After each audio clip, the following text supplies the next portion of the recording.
Bien, continuando con la serie A la luz de su palabra, en su episodio 172, vamos a continuar este recorrido por el libro de Judith, el cual sí me he permitido ir prácticamente llevándolo capítulo a capítulo, porque es una narrativa muy interesante en torno a un pueblo de Israel que se prepara no para una guerra, una lucha que buscara, sino sencillamente les cae una invasión, una de estas invasiones además muy característica de los tiempos destructivas, que mataban a los hombres, secuestraban a las mujeres o a los niños en algunos casos, otras sencillamente era un exterminio masivo con saqueos y pérdidas de tierras.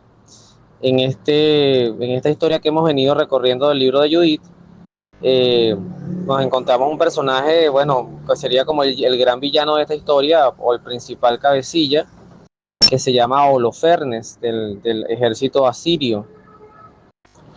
Y hoy vamos a ver una manera bastante cruel y además administrativa desde el punto de vista de la guerra, propuesta por algunos de sus asesores para justamente evitar las bajas, pero sí hacer que este pueblo de Israel pues muriera de hambre, muriera de sed y muriera de angustia y de mucho dolor.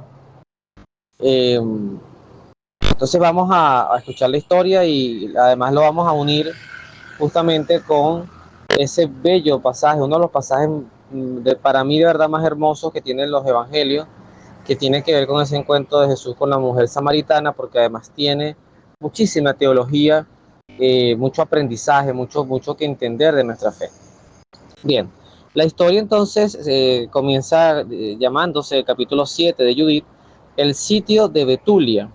eh, Esta palabra sitio es como un acorralamiento, o sea, cuando tú estás sitiado en el argot de la guerra, es cuando todas tus entradas y salidas están totalmente tomadas y tú no tienes manera de escapar. Eso es uno de los sitios más efectivos. Por lo tanto, aquí no se trata de sitio, de lugar, sino sitio de acoso, ¿no? De acorralamiento. Al día siguiente, Holofernes ordenó a su ejército y a todos los pueblos que se habían unido para la guerra poner su campamento cerca de Betulia, ocupar las pendientes de la montaña y pelear contra los israelitas. Ese mismo día su ejército se puso en marcha. El número de guerreros era de 120.000 de infantería y 12.000 jinetes, sin contar los encargados del equipaje y de la gran cantidad de hombres que iba a pie con ellos. Acamparon en el valle que está cerca de Betulia, junto a la fuente, y se extendieron a lo ancho desde el Dotán hasta el Belmain, a lo largo desde Betulia hasta Quiamón, que está frente al Esdrelón. Cuando los israelitas vieron aquella multitud, se asustaron y se dijeron unos a otros: sin duda, estos devorarán todo el país, y ni los montes más altos, ni los barrancos, ni las colinas detendrán su marcha. Sin embargo, cada cual tomó equipo de guerra, encendieron hogueras en las torres y permanecieron atentos toda la noche. Aquí me voy a detener para que veamos un poco la estrategia inicial de Holofernes. Hay gente que en su vida no sabe obrar de otra manera que no sea bajo la mirada o la acción de la confrontación. Eso no solamente lo podemos ver en luchas físicas, hay personas que, por ejemplo, todos sus diálogos, todos sus pensamientos están centrados en como que tener peleas y discusiones con todo el mundo. Son estos que siempre le están llevando la contraria a todas las personas. Bueno, esto habla del estilo de Holofernes. Holofernes, para él, su ejército sería pues gente como peones de tablero de ajedrez, gente que moriría, no me importa, pero si mueren uno, pues los reemplazaremos por otro. Lo importante es lograr el objetivo de la conquista. Y el pueblo de Israel, a pesar del enorme miedo que tuvo, esto es importante decirlo, también me parece una actitud heroica, a pesar del enorme miedo que tenía, pues precisamente ellos, a pesar de esto, se colocan en vigilia y prestos a luchar. Es decir, muy quizás al estilo de los macabeos, si vamos a morir, morimos con las botas puestas, ¿no? El día segundo, Holofernes exhibió toda su caballería ante los israelitas que había en Betulia. Examinó las subidas de la ciudad y ocupó los manantiales dejando soldados en ellos, y volvió a su ejército. Los príncipes de Esaú y los jefes de Moab y los generales del litoral se acercaron a él y le dijeron: escucha, señor, una palabra y no habrá ni un solo herido en tu ejército. Aquí viene una estrategia diferente, y esto también hay que tenerle mucho cuidado, porque esto sí son las cosas que a veces el demonio hace en nuestras vidas. A veces nos busca la forma de seguir pecando, pero de una manera bonita, que no pareciera generar muchas bajas en nuestra gracia o en nuestra relación con Dios. Entonces el fin era el mismo, era el exterminio, pero esta gente lo plantea de una manera más elegante, mucho más romántica. Este pueblo de los hijos de Israel confía más en las alturas de las montañas que habitan y donde no es tan fácil subir que en las lanzas. Por eso, Señor, si quieres ahorrar la vida de tus hombres, no pelees contra ellos. Quédate en tu campamento y conserva tu ejército. Basta que tus siervos ocupen las fuentes que brotan de la falda de la montaña. Como los de Betulia se abastecen de agua de esas fuentes, la sed los destruirá y entregarán la ciudad. Nosotros y nuestro pueblo subiremos a lo alto de la montaña para vigilar que nadie salga de la ciudad. Hombres, mujeres y niños, desfallecidos por el hambre, caerán en las plazas antes de que intervengas con la espada. Así los habrás castigado duramente por su rebeldía y, y por no haber salido a tu encuentro pacíficamente. Estos consejos agradaron a los fernes y a sus oficiales, y Holofernes ordenó actuar conforme a ellos. El ejército de los moabitas salió reforzado por 5.000 asirios. Llegaron al valle y se apoderaron de los depósitos de agua de las fuentes de Israel. Por su parte, los edomitas y los amonitas acamparon en la montaña frente a Dotán. Mandaron algunos al sur y al este frente al Egrebel, que está al lado de Juz, sobre el torrente de Motmur. El resto del ejército asirio quedó en la llanura y cubría todo el país. Sus carpas y equipajes formaban un campamento inmenso, porque era una enorme muchedumbre. Palabra de Dios, te alabamos, Señor. En esta primera parte, esta historia la vamos haciendo una narrativa semana a semana. Vamos viendo el desenlace de una batalla, que honestamente lo comparto con ustedes, todavía ni yo mismo sé qué va a pasar. Este libro lo estoy leyendo por primera vez con ustedes que acompañan estos episodios. Por eso es que para mí es una gran riqueza esta serie, porque de mí no hay contenido, de mí lo que hay es un ejercicio de leer lo que está en la palabra de Dios y pedirle al Espíritu Santo su intercesión para poder hacer uniones, que ese es el sentido del episodio 1 de esta serie, entre el Antiguo Testamento y el Nuevo Testamento. Entonces fíjense que aquí vemos una manera, insistía, lo decía hace ratico, una manera muy romántica de justificar o de continuar con un hecho de realmente maligno. El apostar es como el apostar por el mal de otros, pero además convenciéndote, ¿no? Autoconvenciéndote de que, bueno, no fuiste tú, fue el hambre, fue la estrategia, fue la manera de ahorrarte vidas, de que tú cuidaste a tus hombres en la batalla. Pues eso mismo pasa en nuestras batallas espirituales. El gran experto en dar malos consejos románticos en este sentido, usando la palabra romántico como un sarcasmo, es el demonio, son las tentaciones o los demonios en sí mismos, que conocen nuestras debilidades y nos pueden maquillar formas de seguir pecando o de transformar el pecado de muchas formas. No me quiero centrar en uno en particular, pero son muchas las formas que tú puedes justificar malas acciones, malas actitudes, malos pensamientos o agresiones inclusive, y además justificarlo como un hecho bueno o positivo. A eso hay que tenerle mucho cuidado. Te quitan la fuente del agua e inmediatamente, es lo que decía en el texto que acompaña este episodio, que queda en la descripción del canal de YouTube, cuando el episodio sea cargado, cuando nos quitan las fuentes de agua para nuestra alma, que además el alma se nutre mucho, por ejemplo, de la oración, es una fuente de agua que calma la sed, no es la única, la fe también en sí misma es una fuente de agua, la relacionalidad con Dios, la fe en Jesús. Cuando nosotros mismos nos quitamos esa fuente o nos las quitan, pues entramos en angustia, en desesperación, en falta de paz, en falta de fe, en falta de ganas de vivir. Ante eso, justamente es que hago el enlace con el hermoso encuentro que Jesús tuvo con una mujer de Samaria o de Samaria, dependiendo como lo dicen algunas personas.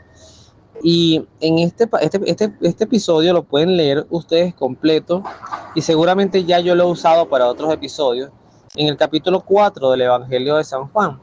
Sin embargo, yo solamente quiero quedarme con los versículos a partir del 6 y terminar en el versículo 14, que es donde Jesús realmente, ante el cansancio del camino, que sería como un asedio, ¿no? El agotamiento también es como una suerte de un sitio, es decir, que nos sentimos como desgastados, como sin fuerzas.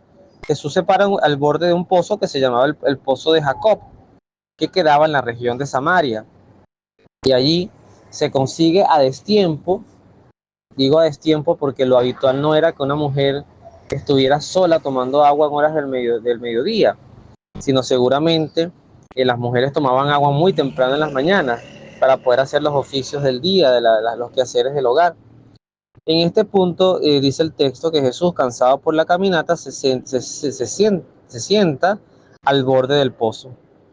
Está cerca del mediodía.